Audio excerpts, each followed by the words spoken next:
Ross Hawkins with that report. Well, I'm joined in the studio now by NICOLA Smith, who is Head of Economic and Social Affairs at the TUC. Welcome, thanks for coming in.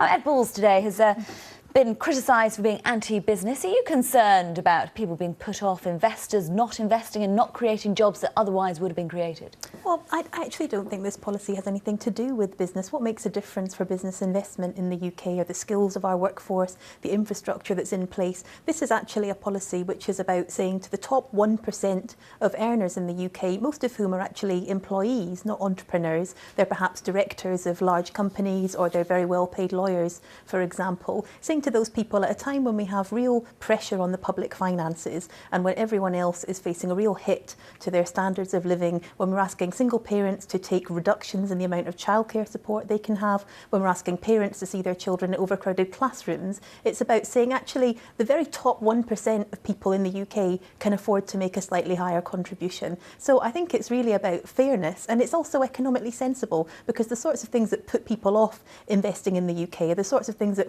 you know, the lack of growth we've seen in the economy over the last few years. You know, it's not got to do with business investment. Well, we've spoken to lots of business leaders over the past 24 hours since he made a speech on Saturday morning, and actually they say it really is. And Lord Digby-Jones, we were speaking to a little earlier on the news channel, who said he spent a lot of time travelling around the world trying to get people to come to the UK and invest here. And he says it will make that job much more difficult, and it sends the wrong message. Why come to the UK when they'll be better off doing it somewhere else? Well, again, I mean, I think we often hear this sort of noise from people, which, you know, in my view, to be honest, amounts to little more than special pleading from very rich people who want to stay very, very rich and want everyone else to pay instead. You know, we have to look what's actually happened. Whenever taxes have gone up in the past, is there any evidence of people leaving the country? Well, where are they going to go to? Most of these people, as I said, are people who are employed in businesses in the UK or are running businesses that are based in the UK and require people in the UK to buy their products. So the idea of some mass exodus is, I think, just a lot of exaggeration from people who simply don't want to pay a fair share to getting the public finances back into a proper order. Just very briefly, because I know you've got to go,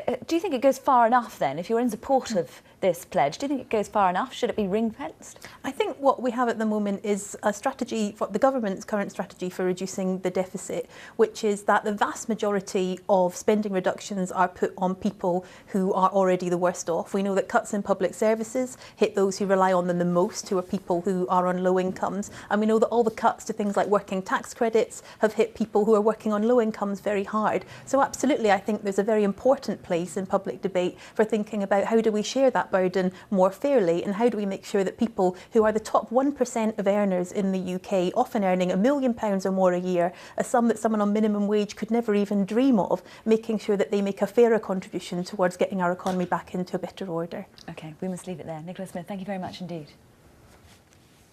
Now, at the Syria peace talks in Geneva, there's been significant progress on the humanitarian situation in the country. The United Nations Special Envoy announced the Assad regime has agreed women and children can leave the besieged city of Homs immediately. Our diplomatic correspondent Bridget Kendall reports now from Geneva.